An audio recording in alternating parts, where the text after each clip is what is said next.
Thank you. This meeting of the Wingecarribee Local Planning Panel on the 29th of May 2024.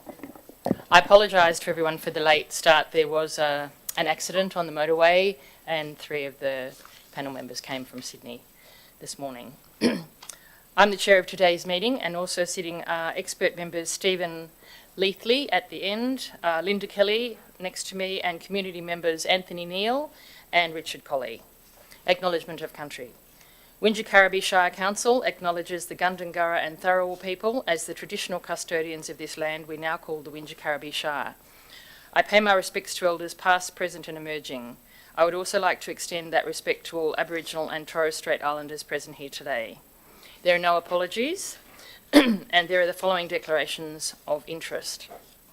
Dennis McManus sits as a community member on the local planning panel, and Mr McManus was involved in the study team involved in the preparation of the community heritage study. Robert Stass also sits on the previously sat on the Wingecarribee local planning panel, and he carried out the peer review of the community heritage study. There are 2 separate declarations of interest. The community members declare a non-significant, non-pecuniary interest. They've never actually sat on the planning panel with Mr McManus or Mr Stass and have no professional or personal relationship with him. In relation to myself as chair and the 2 expert members, we have sat on the local planning panel with Mr Stass and Mr McManus no more than a handful of occasions, any of us, and we have no professional or personal relationship with either of those people, and in those circumstances the interest is declared to be non-pecuniary and non-significant. Just go through the procedure for the meeting. We do have quite a few speakers and quite a lot to get through. All panel members have read the business paper and the attachments which are on the council website, including an addendum to the peer review, which I'll come back to. We have read the submissions that were made, including the latest submissions provided by the people who'll be speaking today. And as I said, we've received a briefing from the council staff and also from Mr Stass previously on the peer review. The panel is charged with giving advice on the only item on the agenda today, which is the peer review of the Wingecarribee Community Heritage Study and the recommendation for the heritage study and the peer review to be placed on public exhibition.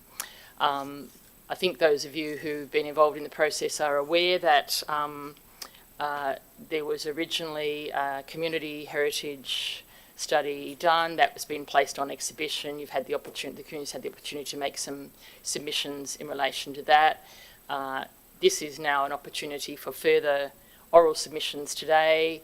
Then there'll be an opportunity for further written submissions. Then there'll be a further report that will come back to the council, and at that stage there'll be a recommendation for the process to go through what's called the gateway, at which time the Department of Planning will be requested to issue an approval for the proposed new heritage conservation areas and listings to be exhibited with a view to ultimately being included in the LEP. After that exhibition process has occurred, there'll be another report, which will be the final report. So there's still some way to go through the process, and there's still an opportunity. Some of the submissions have indicated, I think, that they might want to make further written submissions, and there's certainly an opportunity to do that as this part of the process when the documents are exhibited. So there are a number of registered speakers today. I think I've got 21. The time limit is normally 3 minutes, but I'm going to give everyone 5 minutes. But I would ask if people could stick to that. So when you're coming towards the end of your 5 minutes, someone will time it, and I'll just ask you if you can continue, if you can wrap up what you're saying. When you finish speaking, the panel members may have questions for you, and this is really important to note that once you've made your presentation and answered any questions, you won't be given an opportunity to say anything else at the meeting. And I'd ask that all speakers be heard in silence and that courtesy and respect be observed throughout this meeting. Following the conclusion of the public meeting, the panel will move into closed session to deliberate and will announce its advice in public, which will be webcast, and that's likely to be tomorrow, but I'll advise you more on that as the meeting progresses. I was planning, I think the people speaking have been told to come in half-hour blocks, so I was proposing to have a break, probably maybe after an hour. I'll just see how we go, and to probably have lunch from 1 to 2, but I might push that back if we can actually get all the speakers dealt with. So I'd ask everyone to place their mobile phones on silent, and when people are speaking, if they could come up to the microphone and press the button, and it'll turn red so that you'll know that you're on. So without any further ado, I'm going to call the first speaker, who is Mr. Brent Morrison.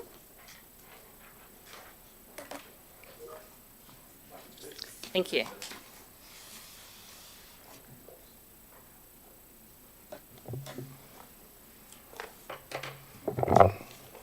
Thank you for listening to me today.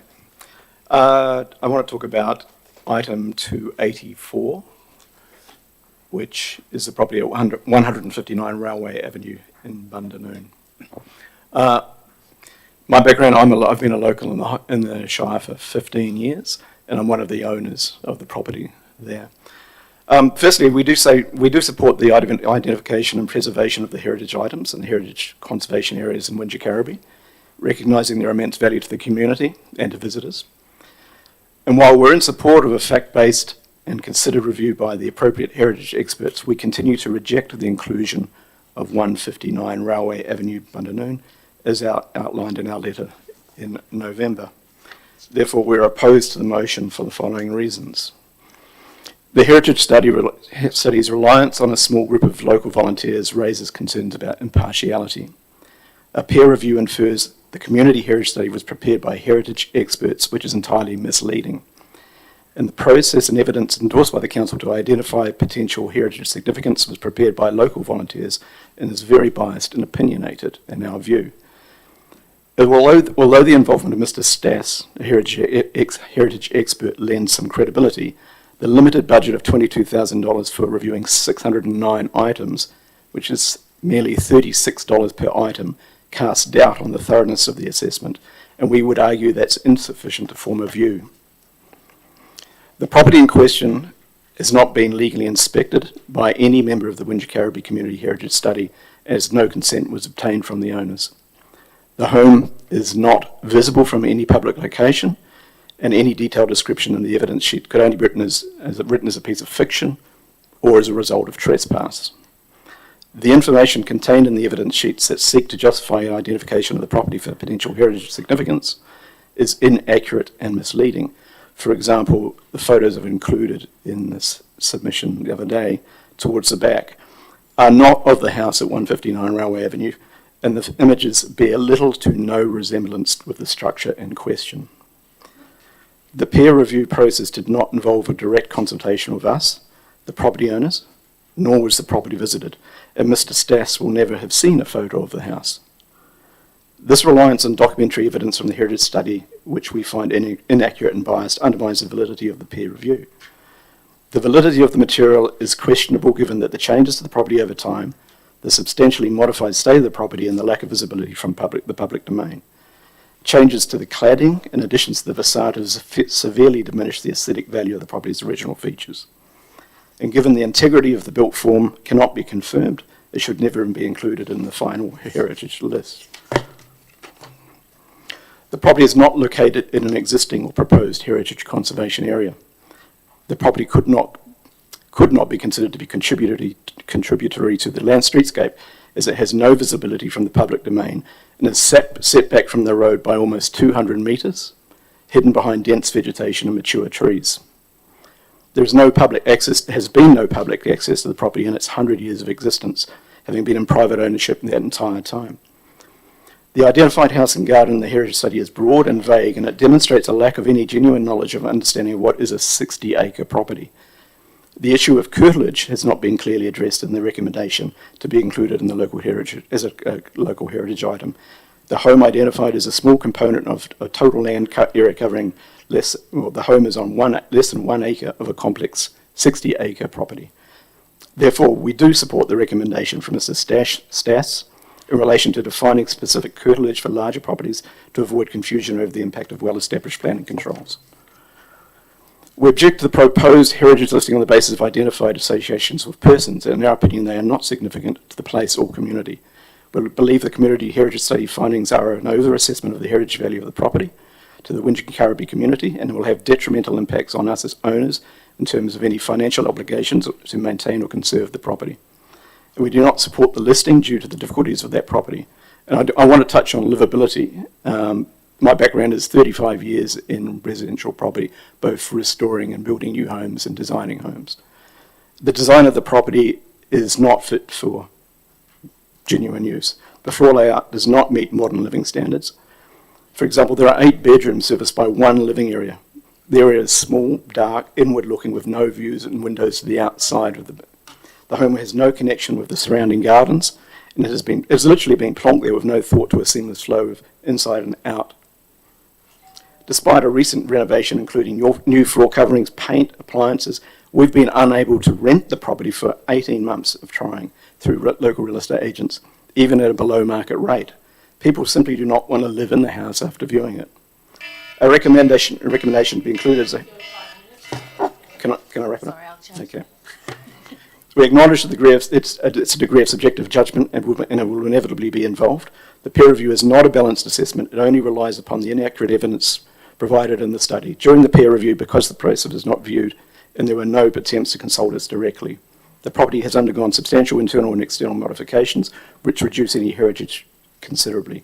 We support the recommendation from Mr. Stas where there is a clear conflict of significant facts, the items be deferred from the inclusion of the final list to allow further detailed research and consultation. We oppose the motion as we believe the property has not been properly assessed due to the absence of significant evidence of any substantial heritage values associated with this highly modified house, and this is fundamentally a problem and it should be excluded from the local heritage listing.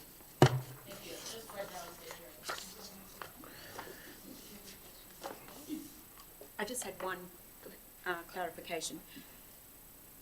You mentioned that you agreed with Robert Stas that the matter should be deferred because, in your opinion, there wasn't enough evidence, but then you also just then said that you wanted to be excluded. I just wanted clarification about it. We would like to be excluded. I'm just referring to Mr. Stas's recommendation saying that anything where there is conflict, it should be deferred. He didn't say it should be excluded. He should be. I'm only quoting what he said versus what we believe should be the case.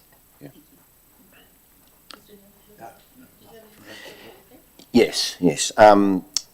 Stas's peer review report mentions that the property has potential for state significance beyond. I've no idea why. I mean, it's laughable, quite frankly. But no one's ever seen it. This is the funny thing.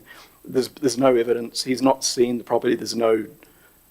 Have you? How can you judge? How can you even judge that? Have you engaged or considered engaging a professional heritage consultant to make submissions on your behalf in relation to this? No, we haven't. We felt there was no need to because we honestly do not believe the property warrants it. It's unlivable. We've spent everybody we've tried to get in there. No one wants to live in the home. The home is so far removed from what has been described in the heritage study that. I mean, that's why I've attached photos. You can clearly see it's nothing like the images that are attached to the last sheet of what I've sent through to you. The home has been substantially modified from the back facade, and you could argue is the main facade. The blank wall is a blank red brick wall is the first thing you see when you come down 200 metres of driveway. It's I can't say any more to that. It's not. We're not anti historic listing, and we're not against preserving homes. In fact, I've preserved many homes over my career. It's just this particular house does not warrant a listing, and we're not sure what we're going to do with it yet. But it's going to need some changes because we can't get it occupied. And we don't want to sit on a white elephant that's costing us money for years, and it's not a museum. It's a private home 200 yards back from the road. Thank you. Thank you. Thank you for coming and speaking to me. Okay. Next speaker I have Thank you.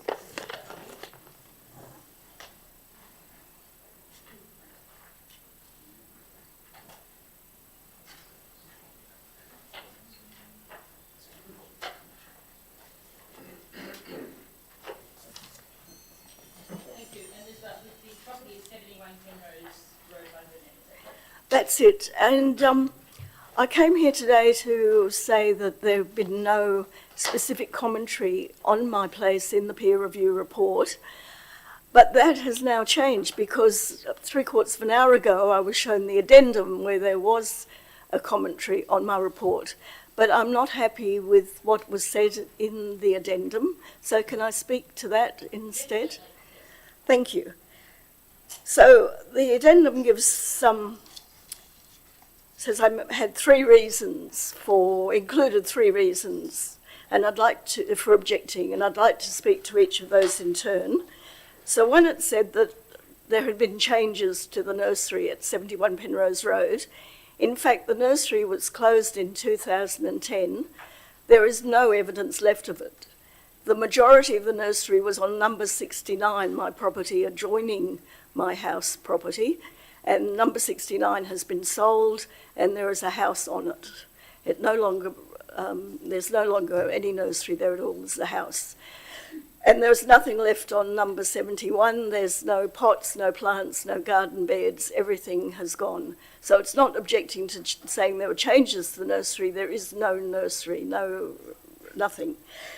Changes of the fabric of the house. I've got about 12 things in my submission. I don't know if I've got time to run through those, but they've been... You don't need to read this. Okay, 12, 13 changes to the fabric of the house, which I think is significant, that have been made over the last time.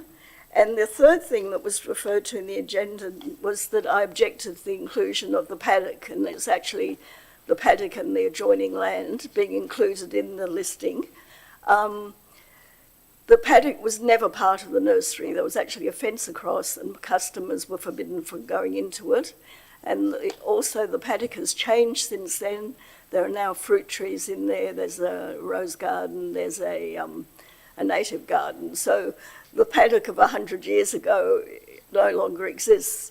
So I feel that all of those objections are valid objections, and I consider, there was no rationale given in the addendum actually for just putting those aside. I feel they were valid objections, and it only says in the addendum that, in my opinion, the listing has been appropriately carried out and makes sufficient evidence for listing. So that really doesn't tell me very much at all, and I don't think tells you very much at all either about why all my objections should be put aside. That's it, I think. Thank you. Just, I'll see if anyone has any questions.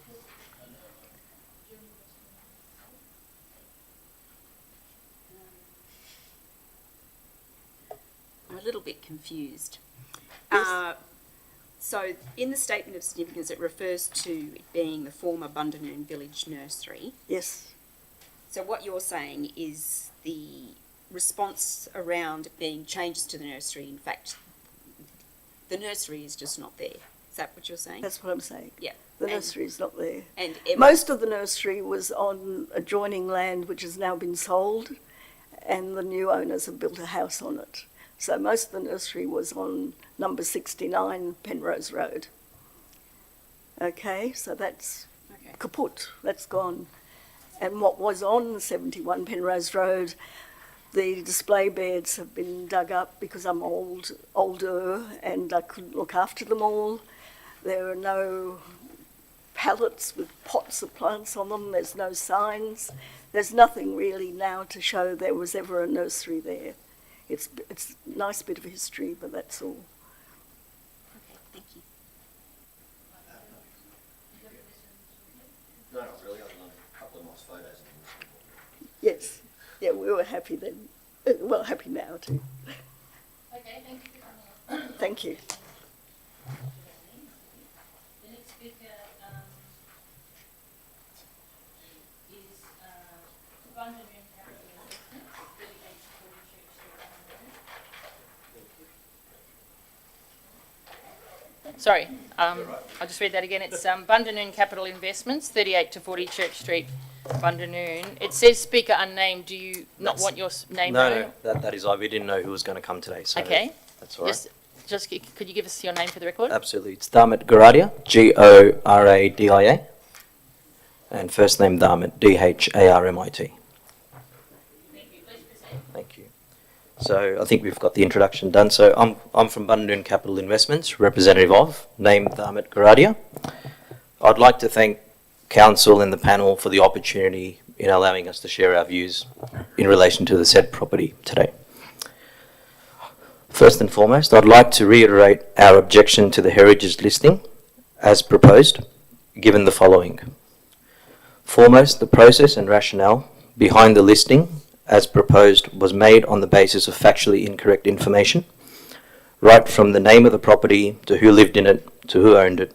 Essentially, most of it was incorrect, and this was pointed out to the Council as part of our written feedback and submission back in October, November, at the start of this peer review process. We see that this has been noted, and we thank the Council for their acknowledgement of the same so far. Whilst the rationale for the listing has now been updated with information as presented by the LPP member Dennis McManus, the details of that are quite sketchy, and this is as per the Council's own admission. Hence, we do not believe it's in anyone's best interest to be making a determination based on incomplete or inaccurate information over a highly condensed time frame. The significance assessment is yet to be properly established with little to no primary source evidence to support it. Now, in speaking about the house itself, it has been extensively renovated over the years, including additional indoor areas and living rooms, erections of conservatory, and modern bathrooms. There has been an addition of other outdoor areas and a host of internal modern-day renovations which are not in keeping with any perceived heritage character or fabric. The house itself is also not in good condition, as it's been sporadically used to house labourers, and as such the cost to uphold a heritage presence would be prohibitive on the business. I would like to state for the record that the gardens surrounding the house have no heritage significance whatsoever, given the garden works commenced in the mid-1990s by the previous owners. This incorporated the major garden structures, the ponds, the statues, as well as plants and trees. Notwithstanding that, we are glad that the Council duly acknowledges at the conclusion in the peer review that further detailed research needs to be undertaken in order to support a listing. It is therefore we do not agree with the notion recommending that it is included as a local heritage item for the reasons we've already outlined. Accordingly, we do not support the process conducted to date, as it is not evidence-based. Rather, a community heritage study can be open to broad interpretation and flawed assessment of prospective items.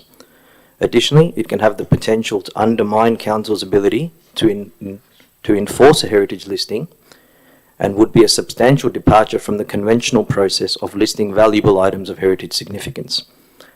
We would call on Council to withdraw the prospective listing of Eastdean for proper heritage assessment in line with the conventional planning process. Having said that though, we would be happy to work with Council on this moving forward and would like to thank the Council for considering our position. Just check if there's any questions. Did you have a question? Thank you for coming. Thank you. Thank you very much. The next speaker is Mr. Michael Greeley, in relation to Bridget's. Sorry, the next speaker is Mr. Michael Brearley. Thank you. And this is in relation to St Bridget's Church, 112-116 Hill Street, Bundanon. Thank you. Please proceed. Thank you. I wish to speak on item 274, the listing of St Bridget's Catholic Church, Bundanon. I'm speaking in my capacity as Chair of St Paul's Parish Finance Council. The listing includes lots 13, 14 and 15. Section 4 DP 1510. However, the church is on lot 13 only. Lots 14 and 15 are vacant lands. We respectfully request that the mention of lots 14 and 15, because they are vacant lands, be removed, that any mention of lots 14 and 15 be removed prior to public exhibition. Thank you. Just check if there's any questions. Do you have any questions? Do you have any questions? No? Thank Okay, you for coming thank you. along. That's duly noted.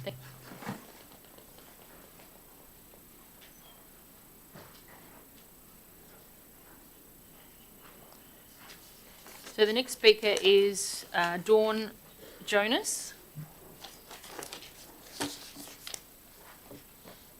And you're from the Exeter Village Association. That's correct, yes. Please proceed. Otherwise known as EVA. And one of the aims of the association is to work to preserve the heritage and character of the village and its rural surrounds. However, that Exeter is rich in heritage, but it's been one of the few villages without the protection of a heritage conservation area and only had 12 listed items, heritage listed items. So EVA was really delighted when Council undertook the heritage study and recommended additional individual heritage items and the Exeter Heritage Conservation Area. And we're very pleased that this has been endorsed by Mr. Robert Stas in the peer review. We look forward to further discussions about the expanding of the boundaries of the Heritage Conservation Area to include a rural buffer. This appears to be well supported according to residents' submissions to the review. Although our submission was not recorded in the review, EVA did make a brief submission giving its support to an Exeter Sutton Forest landscape conservation area. And we're very pleased that Mr. Stas has recommended that this significant landscape conservation area be included for listing rather than deferred as was originally suggested. We applaud Council for taking heritage seriously, particularly in relation to identifying and listing items. It's the heritage buildings, places and landscape which give this shire its unique and valuable character, and they need protection. We'd also like to recognise the huge amount of volunteer work contributed to the study by qualified volunteer members on the Community Heritage Team and other researchers across the shire. We trust that their expertise is recognised by the panel and that they'll also be called upon during the exhibitions phase in June. We'd very much like to thank Sarah Farnese and the Council Strategic Outcomes team for their enormous contribution to the huge amount of work that's gone into this heritage study. And we're delighted that much of that work has been endorsed by Mr. Robert Stas. And we'd also like to say how much we appreciated the fact that Council came out and talked to residents, and there was consultation certainly in Exeter, and I can only speak for Exeter. I'd like to thank you for the opportunity to speak to the panel and to say how pleased we are that there is an independent local planning panel in the Shire. I think that's a very important addition, and that's all I need to say. Thank you. Thank you. I'll just check if there are any questions. Do you have any questions? No. Thank you for coming along and speaking today. Thank you.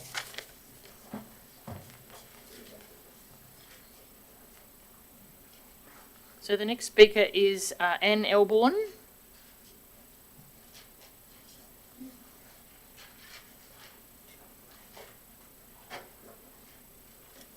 And you're speaking in relation to item 576-7360 Illawarra Highway, Sutton Forest.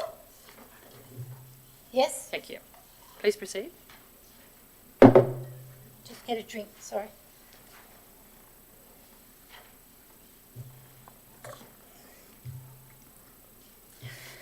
Okay, can everyone hear me okay? Thank you for this opportunity to speak.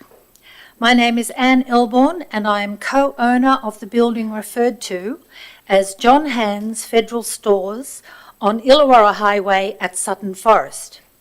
I'm speaking only for myself today. Excuse me.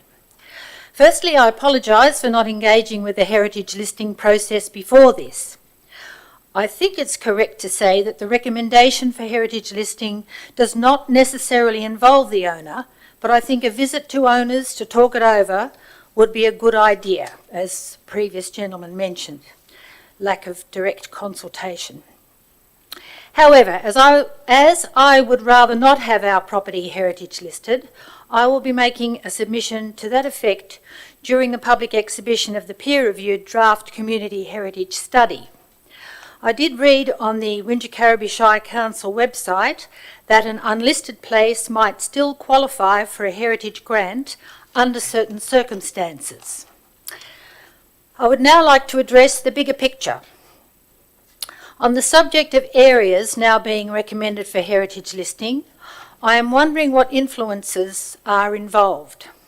I wonder if any members of the public had lobbying access to the peer reviewer or to council.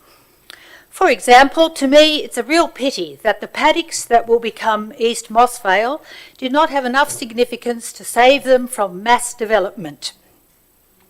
The bigger picture includes the question, what will be the heritage sites of the far future? The closest to our old Federal Stores shop would actually be Bunnings.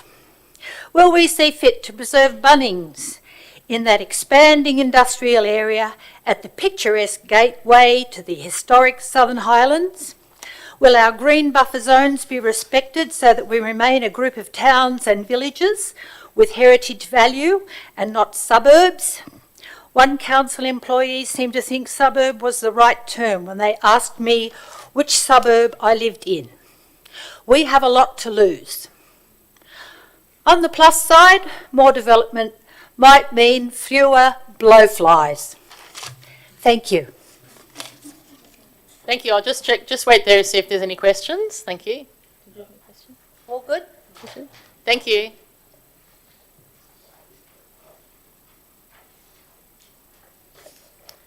Okay, the next speaker is Paul Rappaport from Heritage 21.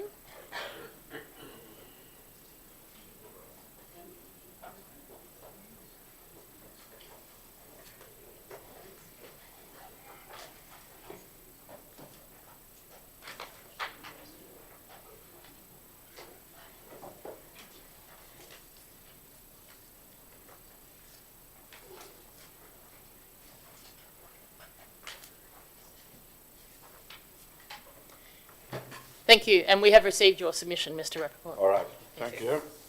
So I'm here to talk about Ulster Park and Emmanuel Church. I think they're on two separate listings, is that correct? Or will it be one? 361 and 362. Is one listing? Yeah. Okay. Sorry, So, no, two listings. Sorry, 361 is Ulster Park, 1059 Nowra Road, and former church, and 362 is 1131 Nowra Road, Fitzroy Falls. Yes. Yep. So I'm a heritage consultant. My name is Paul Rappaport. I have a company in Sydney called Heritage 21. So I did speak to the owner about this property and managed to convince him that there are merits in being listed. But what he wants me to talk about here is specifically to indicate, as we have on the diagrams that we have included in your minutes, to show how little of original fabric there is left when looking at the entire complex of buildings on the site. So I think you can see that graphically, what is coloured in black as opposed to yellow, what's coloured in solid black and yellow as opposed to white, is what represents the remaining fabric of Ulster Park, the main house. And that includes, as that I think we provided a list in our submission. I don't need to read through that again, do I? No, you don't need to read your submission. So really the point of my being here is the owner of the property has requested that I inform the panel verbally that that it be recorded in the final inventory sheet that will be prepared for this property, So as I said, he doesn't object to listing, he just wants it known that there is those parts identified in the diagram that are of significance and the rest not. And he would like that to form part of the final inventory list that is prepared for the property. And that is really the extent of my submission, of my being here. The other thing about the church, which is on the property, yes, very worthy of being listed. It's quite a fascinating little building. And we have provided photographs there, which you probably would never have, of the interior that you would probably never have seen when the listing was prepared. Nonetheless, he wants it recorded on that item that the gate and the stone wall are not original. He, in fact, erected those himself. Well, he had them erected, and they were done about 5 years ago. So although they look heritage, they are not part of the original church building. Is it possible for that to be identified through your minutes? So we'll make notes of what you've said, but I think if there's anything further you want to put, it would be good if it was included in the submission that you've given us as an addendum. Is that possible? We have. Okay, thank you. If it's in the submission, we'll record it. Thank you. Do you have that in front of you? We do have the submission here. It's Yeah, quite so lengthy. you'll see those plans are there. you. And you'll see that we've specifically asked that this information be recorded. So it's not the whole place. Thank We you. don't want Ulster Park listed as one place. I mean, Yes. we only want it to be listed, yes, it's listed, but to be identified in the inventory sheet, which are the original parts and which aren't. Thank you. So, Mr. Rappaport, good submission, and obviously helping out that landowner has assisted us here. Just one question. Have you inspected those gates yourself? You said that Yes. that's what he said, and have you verified? I inspected the property myself. And you verified those gates? Well, okay, Very thank much you. so. Thank you. anyone else have any questions? All good? All right, thank you. Thank you. Thank you. The next speaker. Is Brett Williams?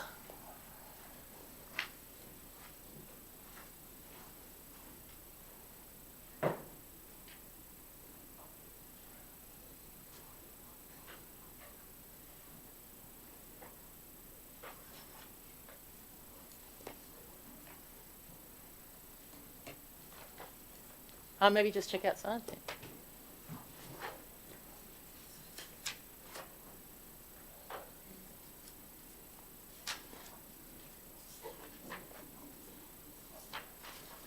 Okay, well, we'll move on to the next listed speaker,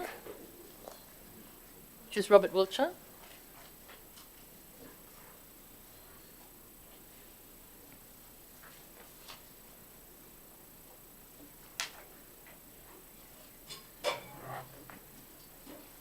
Thank you. Good morning, panel members. My name is Robert Wiltshire. I'm a lawyer with a firm called Keypoint Law. I've been practicing in the area of land, environment and heritage the last 36 years. And I'm speaking on behalf of the owners of the property known as Pheasant Hill, 1970 Kangaloon Road, East Kangaloon. It's item number 334. I can be brief today because I'm here to endorse the recommendation by Mr. Stas in relation to the proposed listing of the buildings on the property. Mr. Stas has recommended that it be deferred in light of the extensive submission prepared by Heritage Solutions as part of this process, and so I would recommend that that approach be taken. The Heritage Solutions submission was quite voluminous, and I have to say it was extraordinarily comprehensive, and it went into every detail about the heritage potential or lack thereof of all the items on the property.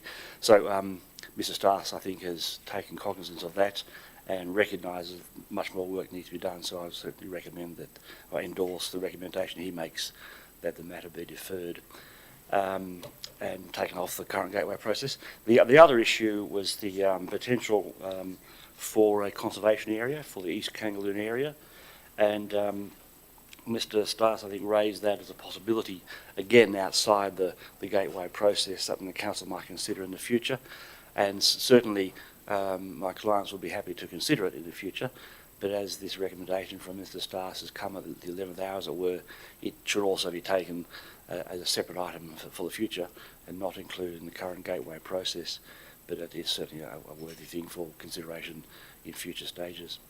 But they're my basic submissions, because Mr Stas, I think, has done a very good job in analysing the submissions made by Heritage Solutions and has come up with a sensible recommendation for much further and better analysis of the property in question. Thank you, Mr Wiltshire. I'll just check. Did you have any questions? Did you have any questions? Oh, just a comment that, yeah, the evidence-based approach and engaging a heritage consultant certainly has assisted.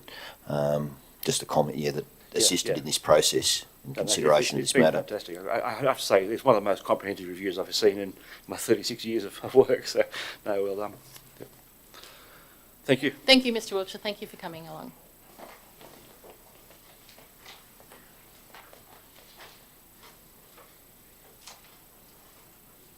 So the Next speaker is Mr Ian Pilgrim.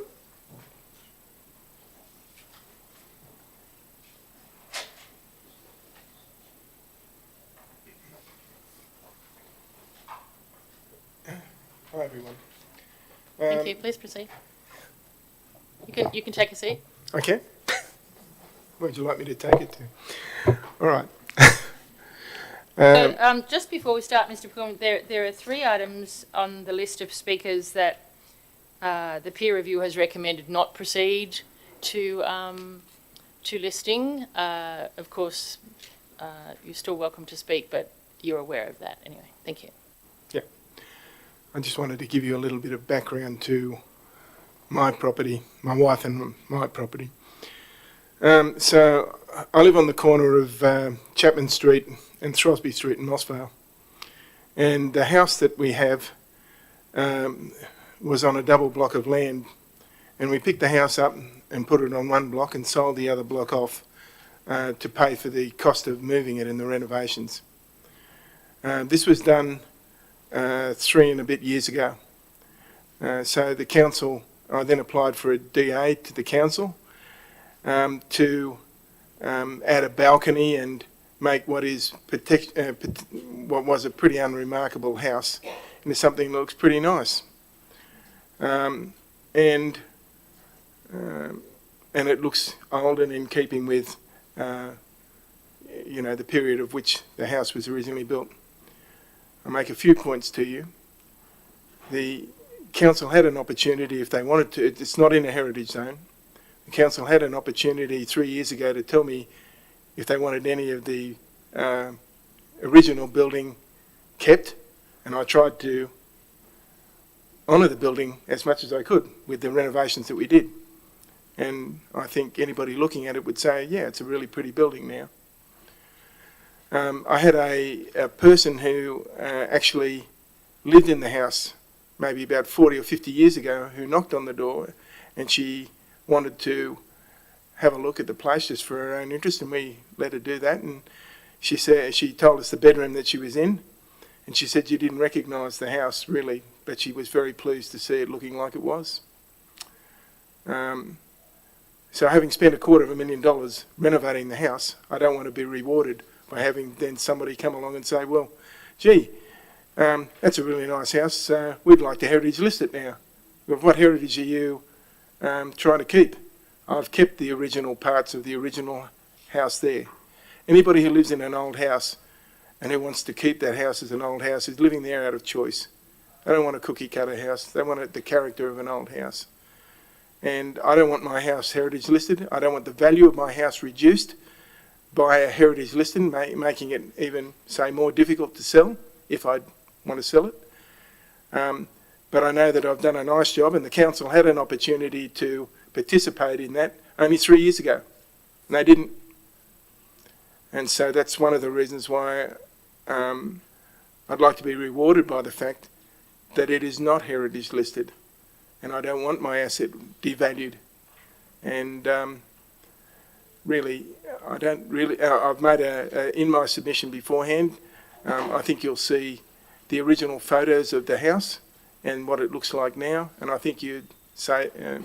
I hope you'd conclude that what I've just said to you is an honest situation of my affairs, and that's Thank really you. all I have to say. I'll just check out any questions. Any questions? No. Thank you for coming along and speaking today. Thank you. Thanks for listening to me.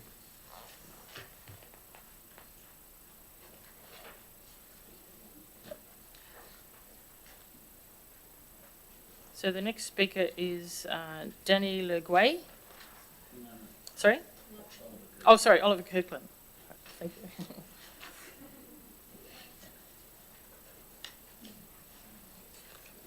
Thank you. Just wanted to say thank you for giving me the chance to speak today. I do realise that ours is one of those properties, again, that was recommended to be excluded as a heritage item. And we did want to thank Robert Stouts in particular for reading through our submission. 56 pages, it's a lot to get through. We put a lot of work to it, so I appreciate his effort in doing that. It's not exactly, Harry Potter or Thursday Murder Club, so not exciting stuff. But what I did want to just give a bit of colour to our personal situation and how this process kind of interacted with our lives as a cautionary tale for the heritage listing of the other properties, or the proposed heritage listing of other properties, and the massive impact it can have on people's lives. And I think, at least in our property, I can't speak for other assessments, but in our assessment lacked the kind of care and the respect of the impact that decision made, that initial study assessment. So about 2 years ago, I was diagnosed with and I'll bring this back to why it's relevant, but about 2 years ago, I was diagnosed with extremely aggressive form of leukemia. It looked like I was in hospital straight for 3 months. The original chemotherapy didn't work. My kids weren't allowed. I've got 2 kids at that point, and my wife found out she was pregnant with our third, and the first week I was in hospital. And I really looked like after the first chemotherapy that was it. I wouldn't see Louis be born. So it's a level of hell that we probably didn't realise was actually feasible in reality. And so I got really lucky. I won the lottery. A treatment randomly worked. My sister then gave me a stem cell transplant, and I'm still here today. But we were, after that point, at the end of all that, about 18 months worth of treatment, we were trying to start to get our life back on track. I hadn't worked in that whole 18 months, so we're pretty financially compromised.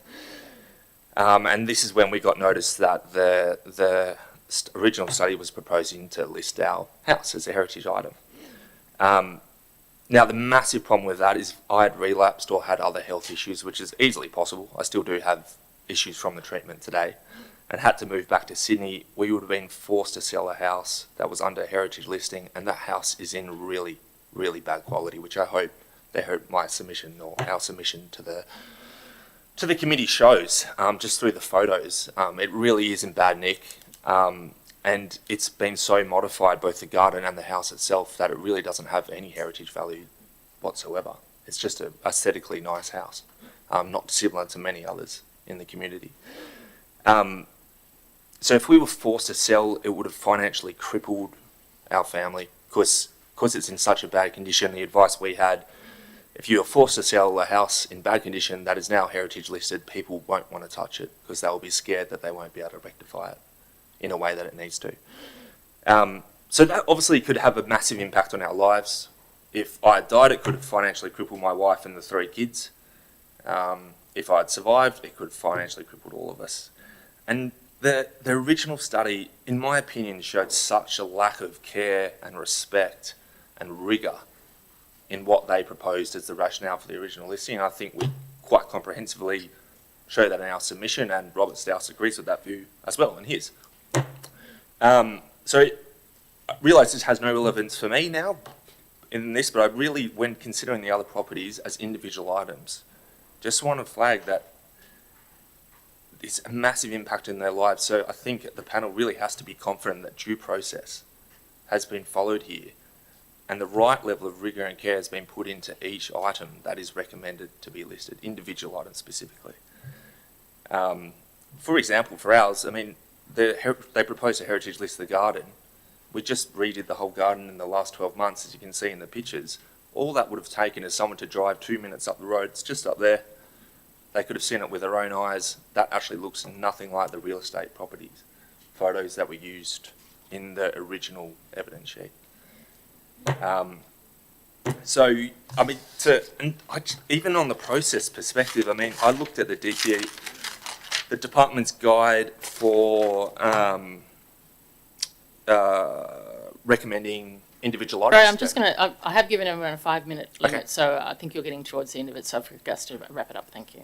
That's fine, I'll wrap it up. So there's two things that I think weren't followed, like the DPE recommends, and I'm quoting here, is only through comparing a property with similar places or objects with similar historical or community associations that you can determine how rare or unique a place or object is, how representative it is, and how distinct it is. And if that had been done for our house, that one step that's recommended in the process, it never would have been recommended for listing. Thank you. So Thank you. I'll just check. Are there any questions? Any questions of the speaker? No. Thank you for coming along and speaking today. Thank you. The next speaker is Danny Leguay.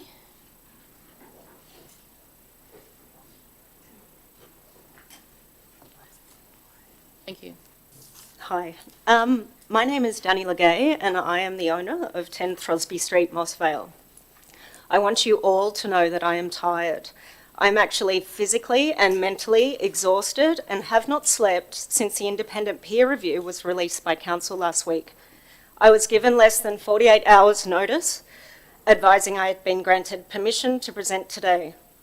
I have work commitments and today I've taken annual leave to be here, leave I treasure and reserve only to spend time with my family. I have children and a life I need to accomplish, so given less than 48 hours to stand up here and present is quite frankly cruel. But I am here and I am frustrated, angry and tiresome of this ill-managed volunteer heritage report for our community. The impact of their sloppy research, half-truths and fiction at times to meet criteria has impacted greatly on homeowners and their families, including mine. In October 2023, I jumped through the circus hoops of council requirements and submitted a detailed and educated refute to the assessment conducted on my home. This took countless hours scrutinising each line against the heritage assessment criteria. It was excruciating defending my position against the information. Unlike the volunteers, I wasn't at liberty to provide uncorroborated facts, a hyperlink to realestate.com, or an unsolicited and outdated photo of my home. The volunteers could say and suggest whatever they pleased. I had to provide truth and reason against very clear and legally precise wordings in the New South Wales Heritage Guidelines, June 2023. And the funny thing is, each fabric item the volunteer group used to firm up their loose argument was and is already protected under the heritage conservation area I live in. So fast forward 7 months, yes, 7 long months, that's 210 days, Council had the opportunity to respond to my submission via an independent review. And after 210 days, or 5,040 hours, I received a one-line response. Yes, one line stating my home would be recommended for heritage listing. Why? Where is the justification? What criteria does my home meet? My expectation was more, so much more than one line. Others in the report had detailed commentary. Why not mine?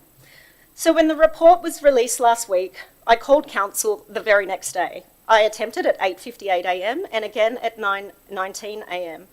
I left a message with the promise of someone calling me back. No one called.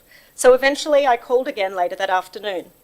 At 2:52 p.m, I spoke with a representative from the Strategic Outcomes Department. The person stated my submission, similar to a few others, was never submitted to the independent peer review process. Vocally, she appeared to be scrambling for answers, declaring the reviewer was now overseas and she was looking at options. She promised me it wasn't problematic as the meeting today wasn't overly important. I left the conversation feeling confused. How did this all go so horribly wrong? Why hadn't my submission been forwarded? Has anyone actually read it? On Monday, I received an email from council stating my submission had not been given detailed commentary by the peer reviewer, but he has reviewed my submission. Despite the one-line assessment, council noted it would push on with the public exhibition and the peer reviewer may give more detail. May? This is definitely non-committal. So why was my submission not given the exact same treatment of others in this process? That was my expectation, and I'm sure the expectation of everybody else who submitted information for the review. Right now, standing here, I feel like David battling Goliath. I have requested from council my detailed peer review report under the Freedom of Information Act. I wait. In addition, I have and currently putting council on notice for failure to meet their obligation under administrative law, where government decision makers are required to fulfil expectations they have created. Where decision makers fail to satisfy a legitimate expectation in the process of arriving at a decision, I have the legal right to challenge it. Failure to provide information and justification similar to others in the report would be considered unfair and does not satisfy legitimate expectation. Put simply, my response from council is grounds for procedural injustice. From the beginning, this entire process has been a rushed dog's breakfast, and I'm honestly suspicious of the planning panel, current council staff members and volunteer heritage groups pushing their agenda and timeframes to meet the upcoming local election in September. I firmly ask you to stop the process immediately for my home until all submissions and my home submissions receive a comprehensive review against the New South Wales heritage criteria. I vehemently reject the one-line review I have received. This isn't good enough. Thank you. Thank you. I just wanted to place on the record, I did mean to do it before. There was a glitch, I'm afraid, that whilst Mr. Stas did peer review all of the objections, some of them didn't make it in, some of his commentary on it didn't make it into the original peer review report, but they are now in a peer review addendum, which is on the website and which will be published with the further documents that will go forward. And I understand that you've been provided with that. And no, I haven't. My advice, well, you will be provided with that. It's on the website now. My advice is that Mr. Stas was provided with all of the submissions made, both objections and in support, and that he provided commentary on those, and that those informed his yes or no recommendation on the spreadsheet. And you will have another opportunity to make another submission during this next stage. Whether you decide to do that or not, I would recommend that you do that. Thank you. I just want to make that clear.